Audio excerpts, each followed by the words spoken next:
Город – это не только развитый комплекс хозяйства и экономики. Город – это скопление архитектурных и инженерных сооружений, обеспечивающих жизнедеятельность всего населения. В большом городе можно больше увидеть, в маленьком больше услышать. Ну а поскольку наш Якутск – это нечто среднее, сегодня мы с вами и послушаем, и посмотрим. В эфире «Якутия Лайв» и я, Ирина Ефимова. Говорят, что самый чудесный город – это тот, где человек счастлив. Так ли это, узнаем у нашей сегодняшней героини. Встречайте главного архитектора республики Ирину Дмитриевну Алексееву. Добрый день. Добрый день. Мы с вами не случайно вот именно здесь находимся. Город наш как на ладони видно. Расскажите, пожалуйста, что это за место, почему вы его предложили для съемки? Ну, я думаю, как раз такие места, когда весь город можно увидеть одномоментно, это те места, где получаешь именно полный спектр эмоций. И именно здесь можно ощутить, что значит любить город, что значит вообще город как живой организм. Вообще смотровые, как таковые, они не случайны. Почему любят подниматься наверх и смотреть на город с высоты птичьего полета? Когда вы в первый раз увидели Якутск? Ой, первый раз я увидела Якутск, когда мы в детстве жили в Жиганске и приезжали каждое лето сюда к своим родственникам в Жимкон, Хангаласский улус. Очень долгие поездки на теплоходе, и Якутск – это воспоминания о папе, потому что мы с папой очень любили тогда ходить по городу, вдруг ощущение большого города, и обязательно обедали в ресторане «Волна» тогда. То есть вот именно ощущение большого города – это, конечно, первые именно детские воспоминания с городом Якутском. Проспект Ленина тогда, папа в шляпе, мороженое. Ну и папа с авоськой, и обязательно апельсины в авоське. Очень интересные детские воспоминания. Вот. И потом уже в 3 классе я, кстати, училась здесь в музыкальной школе. Из Жиганска меня отправили. Это, наверное, было все-таки основание высшей школы музыки тогда, да? Я помню, 1/4 я тут училась, было очень сложно, потому что ребенку, когда 9 лет, его отправляют в другой город. И мы ездили на дачу по выходным к родственникам. Вот тоже воспоминания с городом Якутском, когда на даче это все-таки природа, ты как-то ближе к родным, и ты немножко тоже ощущение такого безопасности ощущаешь. А сам город, это, конечно же, огромный организм. Мы жили тогда в интернате, вот здесь, возле музыкальной школы, и постоянное ощущение того, что надо бороться за свое место в жизни. Тоже впечатление с городом Якутском. А вот тот Якутск и нынешний Якутск, они совсем разные или это один и тот же город? Я думаю, конечно, разные. Связано это прежде всего с работой, наверное. Сегодня я, конечно, на город Якутск смотрю более критично. И при этом за годы жизни в Якутске ты его ощущаешь, конечно, гораздо ближе. То есть сейчас это родной город, и ощущения двоякие. Критичность к работе, поиски того, как улучшить этот город. И в то же время ты понимаешь, что это твой родной город, и очень много зависит от нас, от каждого из нас. Можем ли мы что-то сделать, чтобы город был лучше с каждым годом, чтобы он именно соответствовал тому, как мы себя ощущаем в этом мире, в этой жизни. Дмитриевна, а подчиненные не нервничают, что вы им мониторы смотрите? Думаю, что нет. Мы как-то наоборот привыкли работать в таком open space формате, когда не нужно там звонить, приглашать специалистов. Тут практически по небольшим сигналам сразу можно понять, что нужно заходить к руководителю, или если мне кого-то надо вызвать, то очень удобно. Может быть, вы заметили, все-таки у нас интерьер вот в этом помещении немножечко другой, чем в других органах исполнительной власти. Да. Вот до этого здесь сидел наши коллеги, и у них был очень стандартный подход. Было очень много шкафов, очень много мебели. Мы все это разгрузили, и на те же средства, которые может позволить себе орган исполнительной власти, сделали свой интерьер, он немножечко другой. И в таком пространстве люди сразу как-то, когда к нам приходят главы муниципалитетов, они говорят: ой, мы попали, кажется, в управление архитектурой. Управление у нас на самом деле очень маленькое, всего 13 штатных сотрудников. Мы работаем как одна команда небольшая. А как примерно рабочий день проходит? С утра, как правило, в понедельник планерки. Дальше у нас очень много выездов. Кроме самого управления, у нас же есть еще центр компетенций по вопросам городской среды. Они находятся, кстати, совсем рядом, на Амосова, 18. Поэтому я очень, такой довольно-таки мобильный руководитель. Если надо, могу и там планерки провести с ребятами, либо сюда они приходят. Меньше суеты. Вообще время все-таки, определенные ограничения накладывают на то, чтобы накладывается на то, что ты находишь всегда другие возможности. И очень хорошая возможность. Сейчас мы гораздо меньше проводим времени на перемещение, на различные совещания. Если у тебя в повестке дня стоит там 10 совещаний, то это можно просто не выходя из кабинета на всех присутствовать и оперативно принимать какие-то решения. Меньше стало и такой бумажной волокиты, и больше именно цифровизации. Цифровая трансформация – это задача, поставленная перед всеми органами исполнительной власти, и она как раз в действии очень. Вот архитектор – это все-таки не самая очевидная для женщины профессия. Очень важна именно профориентационная работа. Обычная, как бы стандартная работа, о которой мы много говорим, вот проводятся разные ярмарки вакансий сейчас, но это точно сработало в моем случае, и я думаю, что это многим помогло бы и детям ориентироваться именно в том большом как бы мире возможностей, когда сложно найти себя. Я помню 9 класс, у нас был урок профориентации, и к нам приходили ребята, выпускники нашей школы Покровской средней, из разных институтов, и среди них был Саша Борисов, очень красивый, высокий молодой человек, который, оказывается, учился на архитектора.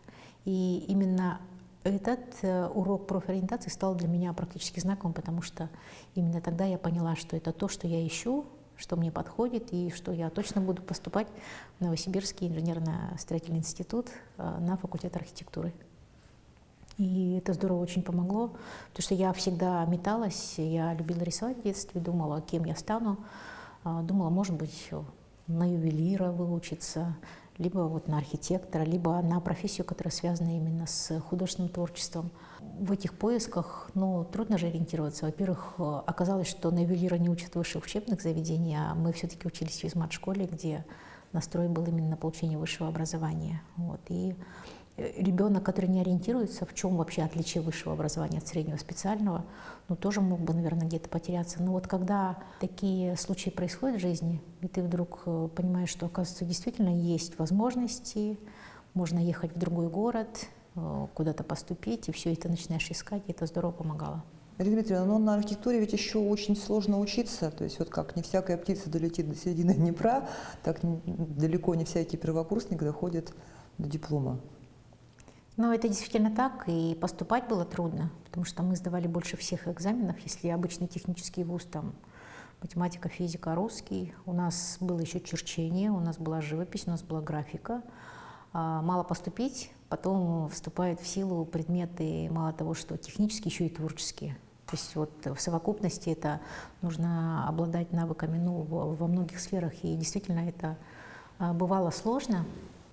Профессия, она сама по себе же такая двоякая. Это не просто творчество, это еще должно быть обязательно подтверждено какими-то знаниями основ там, фундаментальных наук, технических наук. Без сопромата, без термеха, без строймеха архитектуры нет, и в то же время архитектуры нет без изобразительного искусства, без живописи, без графики, без композиции, без начертательной геометрии. И это все огромное количество предметов нужно было вовремя сдавать, еще и успевать делать какие-то творческие проекты, курсовые проекты. Мы тогда уже знали, что такое работать по ночам. То есть именно архитектурный факультет, как правило, обязательно сидеть по ночам перед сдачей.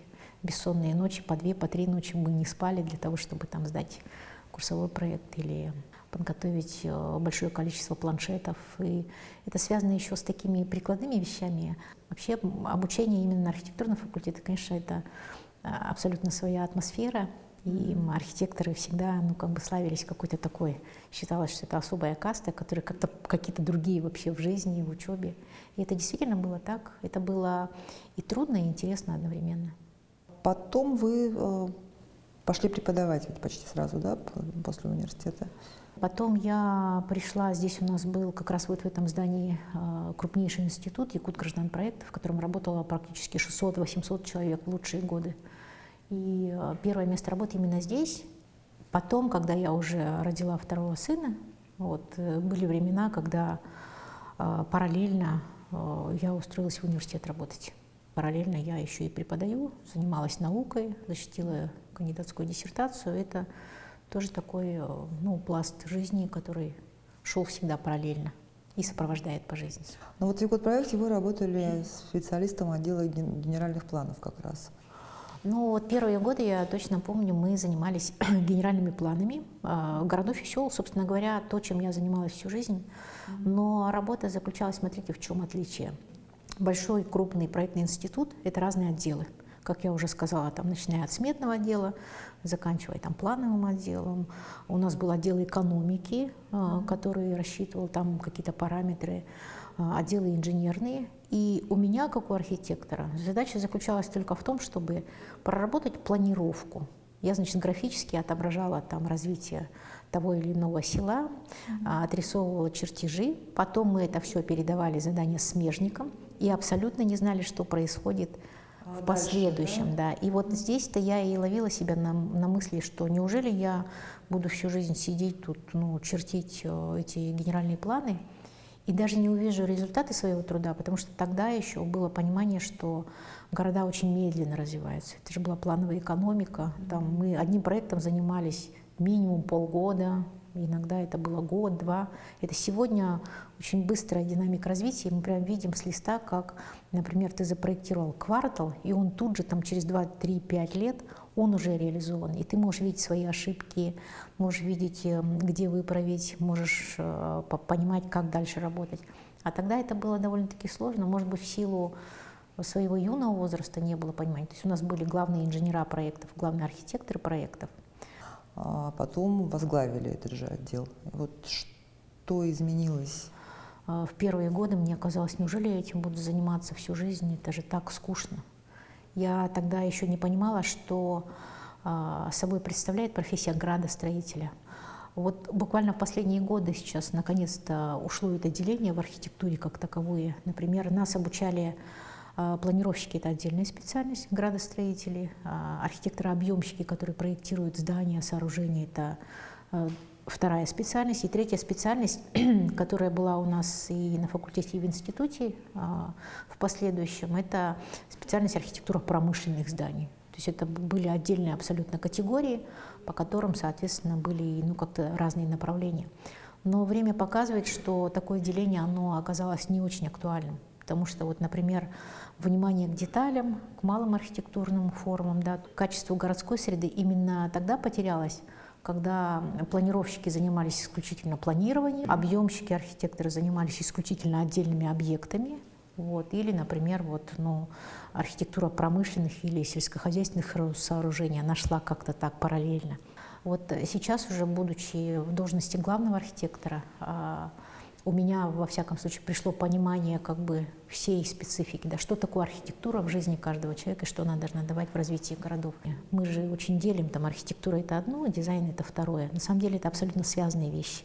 Или, например, связанные вещи – архитектура и строительные конструкции, архитектура и, например, изыскание – это все связанные вещи. И в этом сложность профессии. Архитектор, он должен видеть гораздо больше, чем обычный специалист, из другой сферы, который там, например, работает, я не знаю, в строительстве.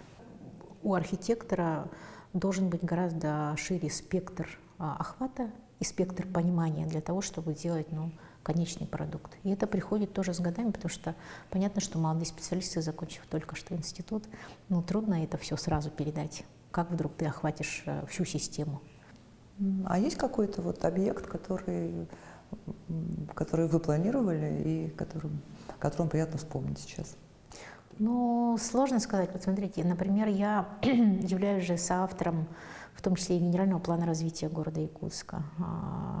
Архитектор-планировщик занимается, например, правилами землепользования и застройки. Это то, что регулирует. И я могу скорее даже об ошибках вспомнить. Даже не ошибки, а как понимание приходит с течением времени. Например, когда мы планировали квартала в центральной части города Якутска, допустим, 128-й квартал, рядом с Талым озером, да, раньше у нас была система укрупненных кварталов. То есть мы как раз такие в советские годы, получив образование, занимались укрупнением квартальной застройки. А оказалось, что весь мир, Запад, например, Барселона или Нью-Йорк, у них очень маленькие размеры кварталов. И так называемая квартальная застройка, стандарты по квартальной застройке, они пришли совсем недавно в Россию. И, например, Москва постепенно перешла к квартальной застройке. Периметр квартала составляет там 120 на 120 метров. А мы делали огромные микрорайоны, в которых там пустой двор. Например, вот представьте себе 72-й квартал, где у нас китайская стена. Или тут же 203-й, вот первые объекты. Это такие пустые дворы, высокие дома. И когда там в советское время строились такие микрорайоны, мы все помним фильмы из советских времен, когда там можно в окно выглянуть, детей позвать, да? И вдруг приходит понимание, что, оказывается, это было не совсем верно, не совсем верно. И мы тогда уже, когда планировали вот 128-й квартал, я помню, как мы с коллегами обсуждали, что, наверное, надо все-таки по-другому делать. И пытались это приблизить к человеческому масштабу, уменьшить параметры квартала. Когда рассчитывали плотность, тоже очень много же вопросов возникает. Мы активно спорили с нашим руководством. Мы даже пытались оспаривать решение правительства в то время, когда, например, говорили, все, будем строить только девятиэтажный. Вот как хотите, планируйте девятиэтажный квартал. Мы тогда говорили, а мы тогда были относительно молодые специалисты, говорили, что это неправильно, что это будет переуплотнение, что здесь оптимальная высотная этажность – это где-то 5-7 этажей. Помню, в детстве у нас были самые высокие дома, это 12-этажка, и говорили, что в Якутске невозможно строить дома выше 12 этажей, потому что тут вечная мерзлота. А сейчас мы вот видим 17-этажные и так далее здания. Мерзлота изменилась или технология новая? Что это вот? Технически возможно их больше строить, но надо ли вопрос? То есть всегда... Какой-нибудь свой Empire State Building нет? Многие застройщики этот вопрос поднимают, но все-таки есть понимание того, что мы на хрупкой почве находимся. И вот это перенасыщение параметров плотности городской застройки, оно, конечно, нежелательно. Что такое правила землепользования и застройки? Это на самом деле документ взаимного согласия. Нужно понимать, от чего это зависит. И сегодня именно представительные органы, то есть мы, как жители, должны понимать, к чему мы идем. Нужно иметь средства на застройку, там, с кем-то планировать. То есть нужно понимание, за какие средства мы это будем строить, но при этом нужно дать конечные параметры, сбалансированные для людей. И вот в этом заключается работа именно планировщика, главного архитектора. И это всегда коллективный труд. Сложно сказать, вот в отличие от архитекторов-объемщиков, что, например, объект – это твое авторское произведение. Да? У архитектора-градостроителя объектом авторского произведения может стать целый город. Но здесь можно прямо увидеть разницу, например, входные группы типовых стандартных секций, да, и входные группы вот этого дома, когда мы с застройщиком на основе архитектурного конкурса, видите, требования сделали по навигационной системе, входная группа другого совершенно дизайна. И очень большое внимание именно озеленению. Лаконичный цвет вообще благоустройства, серый, не надо никаких там каких-то цветосочетаний, больше он очень хорошо сочетается именно зеленью. Вот это всего 2 года, и посмотрите, сколько зелени. То есть не нужно огородить много ограждений искусственных, можно сделать его в виде естественной зелени. Вот. Современный дизайн малых архитектурных форм, лавочки, урны уже другого формата, они сразу вычищают пространство. Ну и, конечно, сегодня требования по детскому и спортивному оборудованию очень сильно изменились. Например, не всегда хорошо такое цветное, яркое оборудование детское. Да? Например, вот элементы с природными экологичными материалами, когда массив дерева, он, во-первых, очень прочный. Это прям настоящее дерево. И он, несмотря на то, что вроде бы не цветной, во-первых, прививает детям понимание гармонии. Вот. Самое главное, чтобы прочность была обеспечена. То есть вот это производство компан, они достаточно дорогое детское оборудование, но они окупают свои расходы, потому что у них и срок гарантийный 15 лет составляет, в отличие вот от дешевого детского оборудования, которое, как правило, массово поставляют сегодня застройщики. Поэтому требования по сертификации этого оборудования, оно сегодня тоже повышенное. Прежде всего безопасность, да? Да, безопасность и экологичность этих материалов. То есть меньше пластика, больше натуральных материалов. И в том числе с точки зрения художественного вкуса меньше ярких аляпистых пятен. То есть когда очень яркие пятна в самом жилом комплексе, то здесь на детской площадке желательно, конечно. Чтобы глаз отдыхал. Чтобы и было очень комфортно с точки зрения цветовых решений. В течение 10 лет ближайших к 400-летию города Якутска мы, конечно, хотели бы увидеть все-таки новый абсолютно стандарт в развитии жилых комплексов. новый стандарт благоустройства и дворовых территорий, и общественных пространств. Слушайте, а менталитет людей, он как-то меняется? Он моментально меняется, то есть вообще среда очень сильно влияет на человека, и как только мы получаем качество, люди тут же начинают меняться. Например, 203, несмотря на все его минусы, все-таки сегодня единственный квартал, в котором очень много детских площадок. Они разнообразные, тут много их, и люди выбирают и с удовольствием здесь с детьми отдыхают. Сравнивают уже другие квартала с 203. Говорят, почему вот в 203 есть, а у нас, например, в центральной части даже города нет таких обустроенных дворовых территорий. Ну, то есть это как в марксизме-ленинизме, да? Бытие определяет сознание. Да, да, совершенно верно. Новые стандарты сегодня требуют новых подходов. Например, вот прозрачные двери – это обеспечение безопасности. То есть всегда видно, кто снаружи стоит, и когда вы заходите, видно, кто внутри. То есть, например, для детей, вообще для жителей это очень комфортно. А не холодно? Нет, здесь технологии сегодня позволяют полностью обеспечить тепло. Наши стандартные колясочные, посмотрите, насколько это функционально, очень удобно. Велосипеды можно оставить, коляски можно оставить. Или вот, например, новое требование – это туалет здесь прямо в подъезде. Например, ребятишки, когда играют на улице, они могут сюда прибежать, не подниматься в квартиру. Даже такие вот интересные элементы, как почтовые ящики, то оформлены уже в таком современном формате. Якутские начинают понимать важность вот этих новых стандартов и внедрять у себя такие подходы. Например, видите, какие уже и технологические, абсолютно другие радиаторы. Ой, и красивые, и теплые. Не обязательно облицовывать все керамогранитом или переходить на дорогие материалы. Сегодня стандарты позволяют в тех же экономически эффективных вариациях делать хороший дизайн решений. Ну и, конечно же, подсветка очень важна в подъездах. Оформление какое-то чуть-чуть современное для жителей. Это сегодня как раз то, что мы в требованиях по архитектурно-градостроительному облику предъявляем нашим застройщикам. Когда в город пришла главным архитектором, я помню, мы опять же бурно спорили с коллегами, что нужно выделять средства на благоустройство. Здесь либо политическая воля, то есть когда мэр города действительно поддерживает те предложения, которые ты как главный архитектор начинаешь озвучивать, либо нужно добиться понимания большого количества людей. Как правило, бюджеты, они всегда очень ограничены, и нужно делать приоритеты. Я помню, что мне точно говорили, какие могут быть скверы и парки, если не хватает дорог, детских садов, нужно сносить ветхоаварийные жилье. И до сих пор же мы так об этом рассуждаем, да? И здесь просто нужно понимать именно, насколько это важно для людей.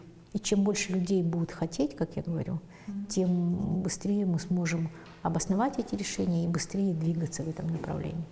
Мы, к сожалению, может быть, в силу того, что экономика страны сейчас такая, да, все равно не хватает средств.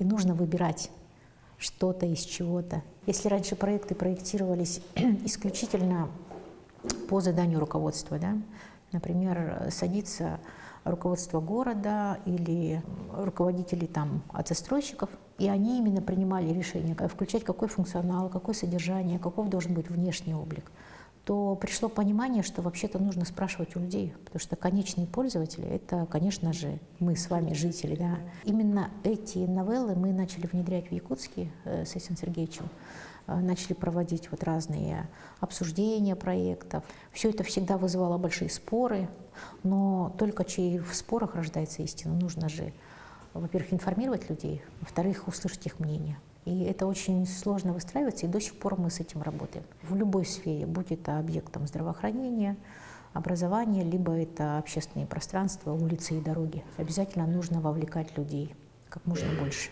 По реализации проекта формирования комфортной городской среды вам там есть чем похвастаться?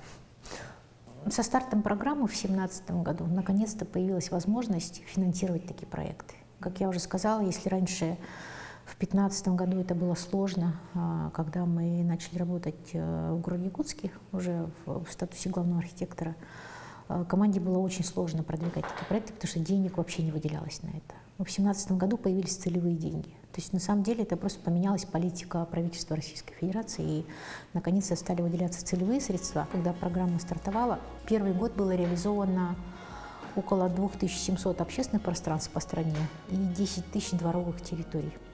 И тут тоже мы, на самом деле, город Якутск показал, что, оказалось, мы были готовы. Благодаря тому, что чуть-чуть раньше начали понимать эти тренды, проводить различные городские конкурсы архитектурные, приглашали из России. Мы имели проекты благоустройства, например, вот, городского канала, и мы имели тогда, в 2017 году, уже проекты сразу стартанули с индивидуальным проектом дворовых территорий. У нас тогда еще мало вообще кто понимал. Чтобы городская среда обрела такой законченный уже цельный образ, важно обращать внимание на все. Раньше, оказывается, к сожалению, не понимали, что городской канал должен обращать на себя внимание. Каждый элемент играет свою роль. Например, вот эти вот муралы, о которых мы начинали говорить тоже тогда, еще в 2014 году. Здесь вон тоже какие-то аватары у нас. Как раз те территории, которые не обустроены, можно такими малыми средствами выходить на законченность пространства. Здесь же мы привезли лавочки, урны. И мы это привезли не для того, чтобы там дорого потратить деньги, а для того, чтобы показать местным нашим поставщикам, что это на самом деле не так-то сложно все. Здесь просто нужно внедрять новые технологии. Например, полимерное покрытие металла, оно способствует тому, что металл не ржавеет. Или термообработка дерева позволяет даже со временем, когда дерево старится, оставлять его именно в том первоначальном качестве, которое должно соответствовать городской среде. Потому что мы сейчас много очень используем дерево, нас за это критикуют, но нужно выходить именно на новые технологии. Я очень более чем уверена даже уже, что наши молодые компании, местные компании скоро будут показывать совершенно другие уровни. Или вот, например, обратите внимание, опора освещения, видите, вот полимерное покрытие, да? То есть вроде бы мы здесь в Якутске тоже имеем кучу поставщиков, которые занимаются металлом, занимаются опорами освещения, самими светильниками. Но вот такой уровень качества – это то, на что надо нацеливаться. То есть вот эти первые общественные пространства мы как раз и построили таким образом, чтобы методологию определенную выработать. Или, например, плитка. Вот обычная плитка, казалось бы, что может быть тут интересного. Но здесь, например, вибропрессованная плитка от крупнейшего поставщика российского, компании «Гранит Гранат». И мы это показываем для того, чтобы местные ориентировались на такой уровень. Благодаря вот таким подходам, такой методологии, сейчас это место излюбленное. Сейчас осталось только нам обратиться уже к бизнесу, малому, среднему, и появится возможность разместить павильоны, где можно купить кофе, мороженое летом, обеспечить качественный досуг людям, которые отдыхают на этом пространстве в большом количестве. Пространство сразу тут же осваивается людьми. Посмотрите, сколько людей. Это обычный будний день, понедельник, вот столько людей гуляет. А в выходные дни здесь, конечно, сейчас стало излюбленным местом отдыха горожан.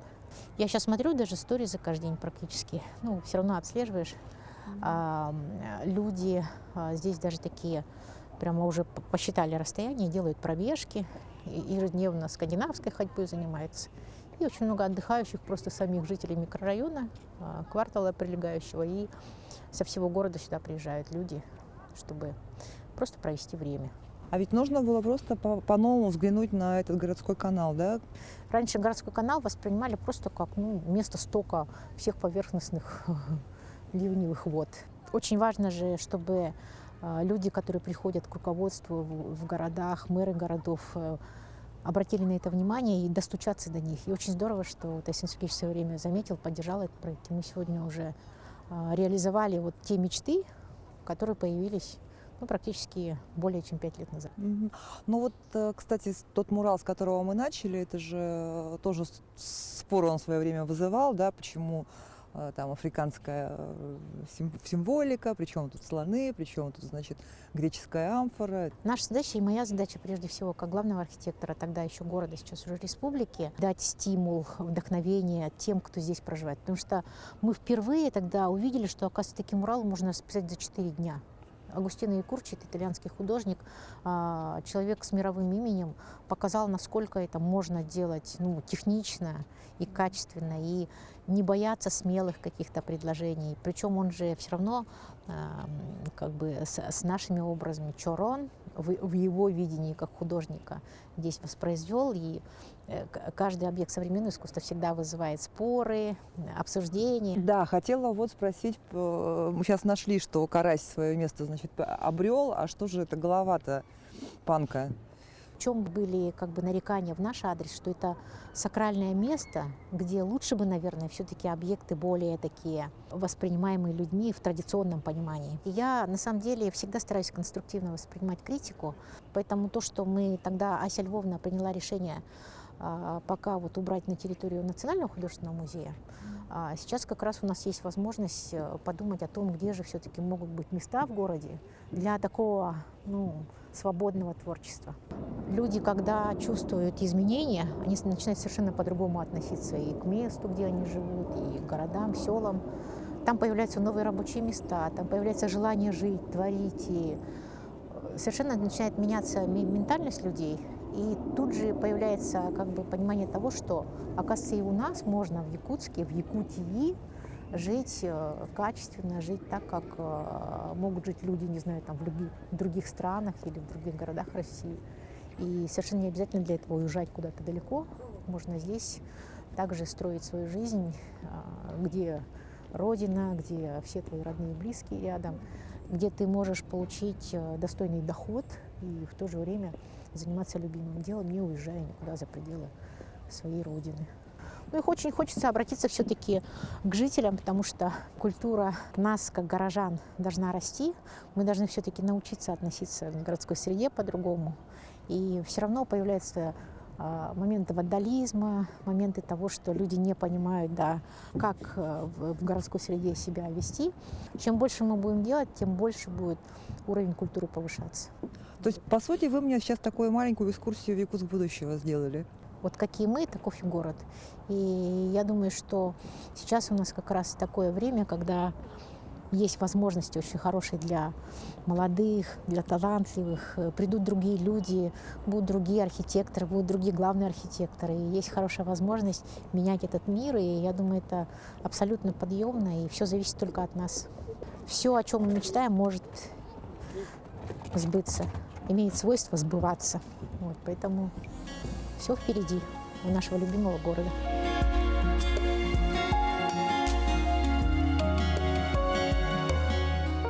Мы имели тогда, в 2017 году, уже проекты сразу стартанули с индивидуальными проектами дворовых территорий.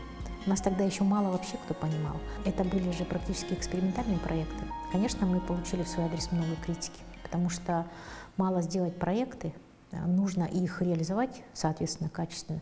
И мало реализовать их еще нужно потом обеспечить содержанием эксплуатации.